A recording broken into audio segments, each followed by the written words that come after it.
Lindsey Graham's cause of death came out and basically confirms that he used amyl nitrite, poppers, and Viagra together that caused the aortic dissection. No way. Ain't no fucking way, dude. No, the toxicology has not come out, and I don't think we'll ever see the toxicology, right? Did the toxicology report come out? That's speculation, no? Because of the sudden nature of the event, Senator John Cornyn publicly requested the toxicology report be released due to rule out any foul play. I mean, yeah, because here's the thing. A lot of people are going to be like, oh, it's poppers or whatever. But like, honestly, if you're Lindsey Graham, you go to Ukraine when Ukraine has depleted their munitions, their defensive munitions, like very openly, very famously.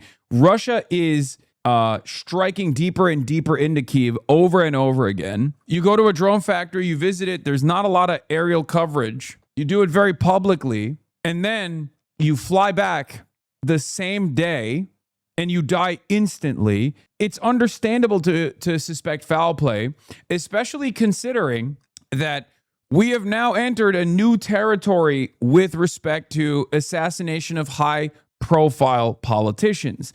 Russia obviously has always done this, at least for, dissidents and the like. But Ukraine has obviously assassinated Dugin's daughter. There was another assassination attempt that took place recently this past week. And then obviously Donald Trump and Israel killed the entire command structure of the IRGC and also the Islamic Republic. There is definitely a new environment for high-profile assassinations. There's definitely a lot more appetite for it. There's perhaps a little bit more bandwidth for it, if that makes sense. I would expect it to be some kind of potential high-profile assassination from Russia. Like it's definitely important for us to figure it out, especially considering that the FBI, I think, was at his house investigating it too.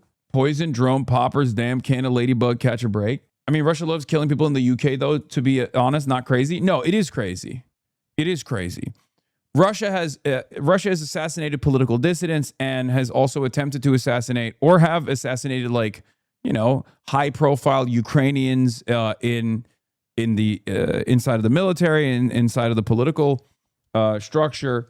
But Russia potentially assassinating an American politician, that's huge. I don't even think that's ever happened.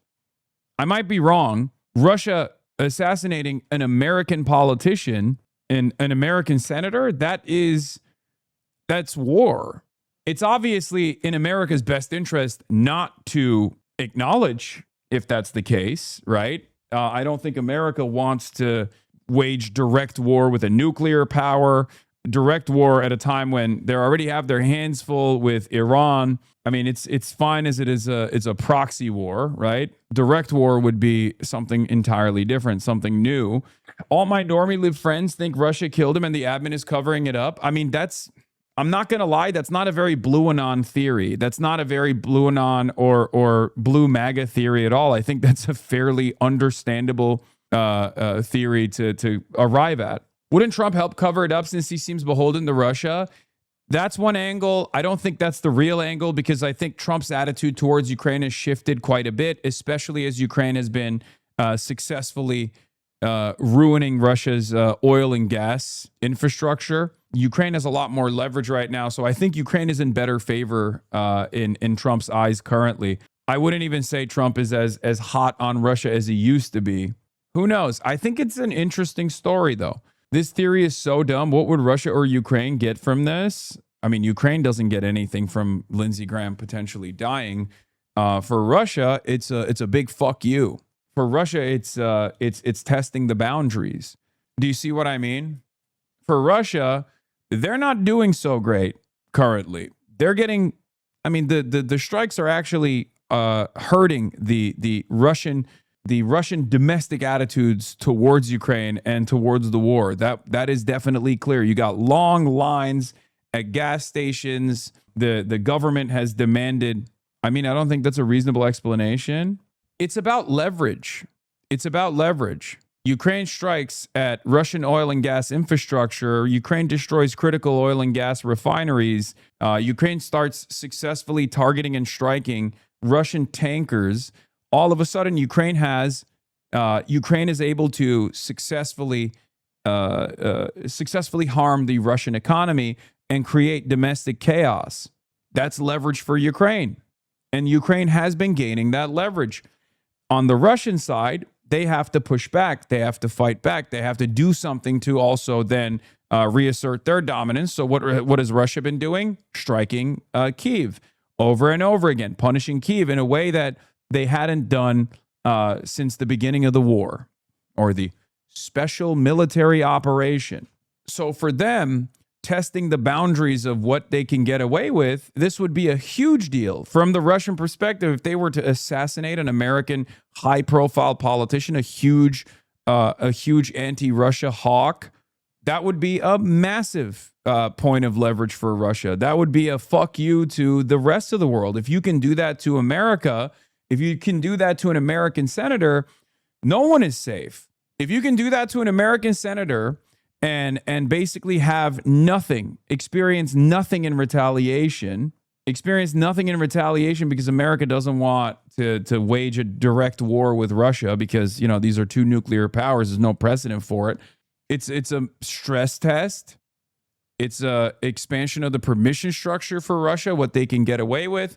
This makes every European country and every European politician think twice, because for them, Ukraine is not fighting this war on its own. It's not a secret. Ukraine is fighting this war with NATO, and Ukraine is gaining a lot of leverage by striking certain targets that they previously would never have access to. So obviously, from the Russian perspective, they're looking at the situation and they're thinking to themselves, someone's giving them this intel. It's either the United States of America or it's other NATO countries. Even if it's other NATO countries, very high likelihood that it's still the United States of America that's, you know, manning the ship, that's allowing them to, that's giving them the go-ahead. We now know that the United States is giving Ukraine the go-ahead to continue striking oil tankers and the oil and gas refineries. This is, as I already told you, created a lot of chaos internally. For them, if they were to successfully take out an American senator, probably one of the biggest advocates for continuing the war against Russia, that's a huge deal. That's a huge point of leverage. It's a huge threat. It's a way for them to, even if they don't take credit for it, it's a way for them to basically say, you better think twice before you continue your partnership with Ukraine. You better think twice before you give Ukraine intelligence. This is an act of war. If true, this is an act of war. It's a major escalation. There's not really any precedent for it that I can think of. Now, I'm just saying, I'm not saying this is a definitive theory. I'm just saying it's simply a theory. I'm simply saying it's a theory, but I'm telling you why it would be understandable for the federal government to actually investigate his cause of death, right? There's some people who are saying, "Oh, Russia killed him in Ukraine; they hid it." I don't think that's the case. Obviously, I think because there's a body, right? There was a body that people saw, so I don't think that Russia killed him in the drone factory or something like that. I mean, it's not that crazy to investigate with the toxicology report to see if there's foul play. If Russia has in the past poisoned people and killed them with poison, it's like they're very common. It's a very common mode of assassination for Russia, other than defenestration, right? So I don't think it's that crazy to look at the situation and demand a full investigation into it. It's the timing of the incident. Like even if Lindsey Graham went to Ukraine, came back from Ukraine, and then died like a week after, a couple days after, you would still be like, that's strange timing. But the fact that he just landed in America and then fucking perished, that's insane. You know what I mean? There's not enough evidence. I'm just saying that it is mysterious. Now, obviously, cardiac arrest or like dying of a heart attack or whatever after, long travel at the age of 71. His father had died at the age of 69. It makes sense. It's in the family. That's also a very likely and very realistic outcome. I just still I still think it's worthy of an investigation. And it's not just my assessment. It's clear that, Ron Wyden has also called a investigation, and it's clear that the FBI is investigating it. So, not the picture of ideal health, even for his age, dude. I'd say that there's 90 chances he died of natural cause because he's old and cardiac events like this aren't heard of and happen very quickly. But given he just got back from Ukraine, he seemed otherwise fine. It makes no sense.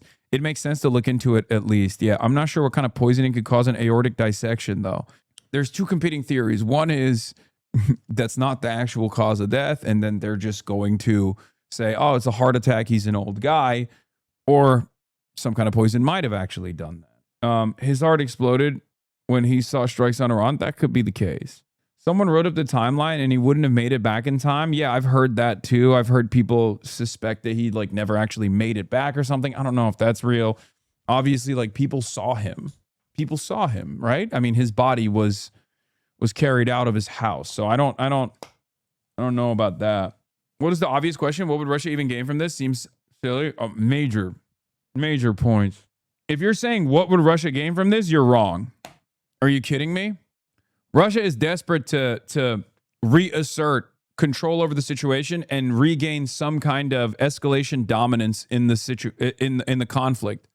In its newest formation, where backed by NATO nation intelligence, backed by U.S. intelligence, Ukraine, as I already told you, are making significant gains, not territorial gains necessarily, but making significant gains in terms of leverage by destroying or at least crippling Russian oil and gas infrastructure. It's caused tremendous pain at the domestic level in Russia. There are long lines. There are actually limits. The Russian government is implementing hard limits on how much how much gas you can put in your car. That's a huge deal. Are you kidding me? They are universalizing the pain inside of Russia in ways that they never could. That's huge. That's a huge deal. That's a huge point of leverage for Ukraine. Huge point of leverage for Ukraine. So for Russia, they know, I mean, they can punish Ukraine by blowing up Kyiv, which they've been doing, but then they also are trying to threaten, to the best of their ability, NATO countries, right? They have to do something to the NATO countries to be like, if you keep helping Ukraine, we are going to do something back to you. Now, in the past, what they would do is cyber attacks.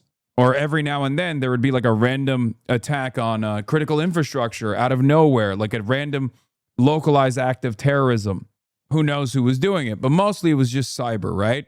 It was cyber terrorism, cyber warfare. That was a big threat. That's one way that Russia can tell the European countries, if you fuck with us, we're going to hurt you somehow. This is a huge threat and a huge escalation from the Russian side. We can get to you, and we can do this with impunity if it's real. If it's real, okay? I'm not saying that's the case, but if you're asking me what would Russia gain out of this, what leverage Russia would gain out of this, is a huge fucking deal. It's unprecedented.